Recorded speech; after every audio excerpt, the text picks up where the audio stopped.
Ministre, Monsieur le rapporteur, mes chers collègues, nous poursuivons ce matin les auditions de la mission d'information que notre commission a décidé de constituer sur la création du fonds Marianne, la sélection des projets subventionnés, le contrôle de leur exécution et les résultats obtenus au regard des objectifs du fonds.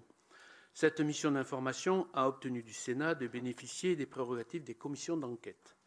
Nous entendons donc ce matin Madame Marlène Schiappa, secrétaire d'État auprès de la Première ministre chargée de l'économie sociale et solidaire et de la vie associative, en sa qualité d'ancienne ministre déléguée auprès du ministre de l'Intérieur chargée de la citoyenneté du 6 juillet 2020 au 20 mai 2022.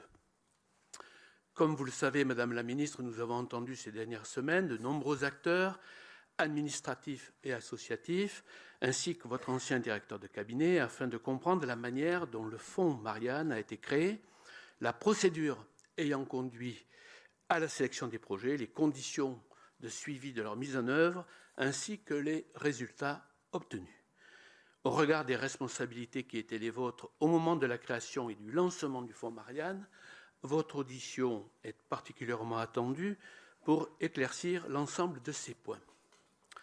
Avant de vous céder la parole, si vous le souhaitez, bien sûr, pour un bref propos introductif, je dois vous rappeler qu'un faux témoignage devant une commission d'enquête est passible de sanctions pénales qui peuvent aller, selon les circonstances, de 3 à 7 ans d'emprisonnement et de 45 000 à 100 000 euros d'amende.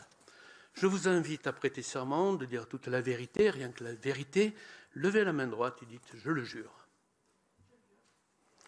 Merci. Je vous laisse donc à présent la parole pour une brève introduction, s'il vous plaît. Merci. Merci, Monsieur le Président, Monsieur le rapporteur, Mesdames et Messieurs les sénatrices et sénateurs. Je serai brève, mais je veux d'abord, bien évidemment, vous remercier de cette audition devant la mission d'information, devant cette commission d'enquête. Je vais tâcher humblement et dans la limite, bien sûr, des éléments dont je dispose, de vous aider à établir une chronologie, mais aussi la matérialité des faits, vue de ma fenêtre, c'est-à-dire la fenêtre du ministre. Et donc, je suis heureuse de pouvoir répondre pour la première fois à un certain nombre de questions particulières, en dehors du bruit ou des commentaires ou des supputations qui ont pu être émises en dehors, bien sûr, de cette commission, et de pouvoir être aussi factuelle que possible.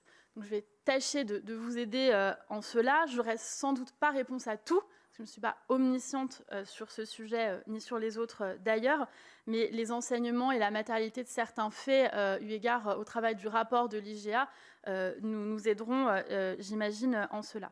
Je veux vous dire d'ores et déjà, Monsieur le Président et Monsieur le rapporteur, que vous m'avez écrit hier soir pour me demander d'avoir accès aux archives des mails échangés entre mon cabinet et moi-même. Bien évidemment, je donne mon accord pour que vous puissiez avoir accès à ces archives. Donc, je vous fais une réponse écrite qui va vous parvenir là aujourd'hui et qui vous permettra d'avoir accès à l'ensemble de ces messages, bien évidemment.